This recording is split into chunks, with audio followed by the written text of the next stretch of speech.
the champion of the world. L'obscurité des hommes autour d'elle oppresse sa féminité, d'accord? Vous avez compris ou pas?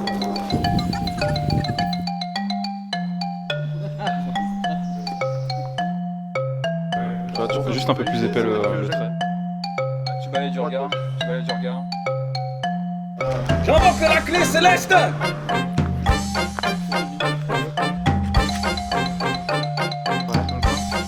1 sur 2 deuxième. Et un peu plus l'expiration. De ce que j'ai vu. Et tu comprends la action.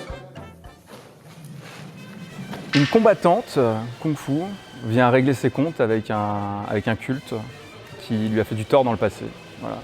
Et donc elle rejoint donc, le lieu où ce culte domicilie pour justement voilà, en découdre, et notamment avec le chef de ce culte. Cette première. En fait, on a eu de la chance de tomber sur des gens qui étaient des experts de cet art martial et surtout qui étaient motivés et très, très intéressés par le fait de tourner en fait, quelque chose d'esthétique autour de leur art. Moi dis gros, c'est trop beau. Et du coup, on est parti voilà, de but en blanc à se dire ok, il faut absolument qu'on fasse un film autour du kung-fu, qui est un art qui de base utilise beaucoup d'armes. Et on voulait travailler aussi les sonorités des combats.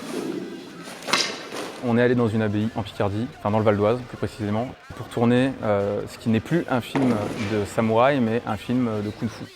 L'abbaye nous a gracieusement ouvert ses portes pour qu'on puisse tourner dans leur lieu, et notamment dans la Grange Odime, qui est une grange classée patrimoine historique, et dans laquelle on a la chance de pouvoir faire notre combat entre les différents opposants. On va reprendre. On est en double cam, on travaille avec des A7S2 et on a quand même une belle pléthore de micros Rode avec lesquels on officie. Un effectif en lumière assez important, on a quand même eu des jours de répète et d'entraînement au préalable pour préparer les chorégraphies. Et plus largement, il a fallu repérer et vraiment bien cadrer les scènes de combat. C'est parce qu'on a beaucoup de lieux aujourd'hui, enfin beaucoup de plans à réaliser en fait, dans ces intérieurs, et on doit le faire en une journée top chrono. C'est compliqué de faire un film d'art martial. Par contre, grâce aux micro Rode, et surtout particulièrement à leur perche, on a pu prendre le son de manière efficace, et de manière efficace, très efficace. On a aussi de magnifiques NTG4 que j'imagine passent maintenant à l'image en slow motion pour sublimer forcément le son. Malheureusement, on n'a pas la chance de pouvoir faire taire le rotophile que vous entendez en arrière-plan.